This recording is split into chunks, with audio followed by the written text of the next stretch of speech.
Let's put it up. Okay. Right, so this is called D3O. Now what it is a impact absorbing material. What it does is as soon as the impact force hits into it, it can absorb and dissipate force.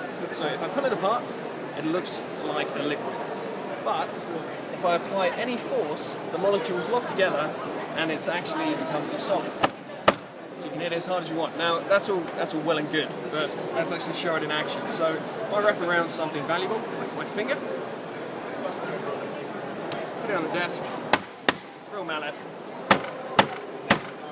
my finger is absolutely fine.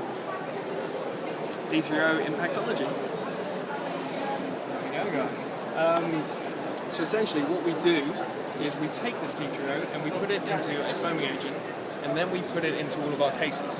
So in any case, if you drop your phone, how often would you guys say you drop your phone? Every few days. Every few days, okay. So we actually did a survey, and everyone said, well, about 90% of people said they drop it at least once a month. So, you know, it's a real problem, and, you know, devices are incredibly expensive these days, and no one wants to break them. So what we've been able to do is we've been able to take D3O and put it into kind of our ingenious designs, which are slim fitting, but also tough, and basically protect your device from breaking. We've taken this one step further, and everything we've learned from D3O we've actually put into screen shields. So if I just grab some pattern, we've worked with a company called BASF. Now BASF produce bulletproof glass.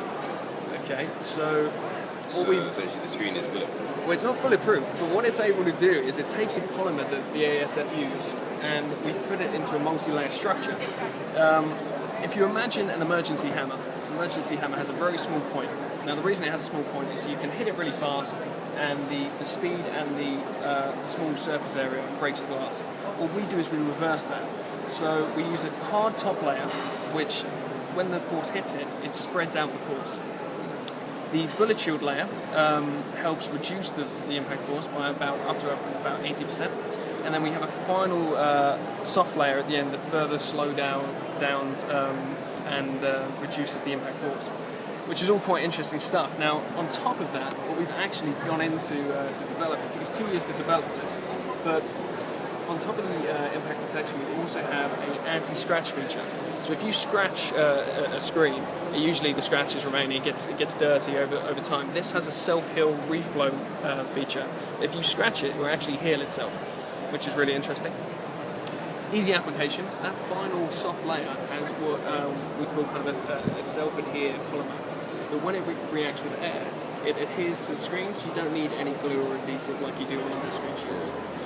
Finally, it's perfect optical clarity. So we've used everything to create kind of this 0.4% haze factor, which is actually clearer than windscreens, which are 0.5. So perfect optical clarity, easy to apply, and impact protection for your device as well. So combine the case with the screen shield, you've got kind of 360 protection. In terms of the scratch, like healing itself, does that work in terms of this lower layer, like fluid almost? Yeah, so essentially it's free flowing polymer on top of the hard layer. So if I get out, we've got loads of videos online, so if you want to find any of those as well, feel free. If I quickly just bring up a video. Okay. So this is the impact shield in motion. Okay, so what we did is we took two devices. We used one with the impact shield and one without to demonstrate how to apply and what would happen. So as you can see, easy application, and when it hits the screen, the polymer actually reacts to the air, like I said, and self-adheres. So you can see that.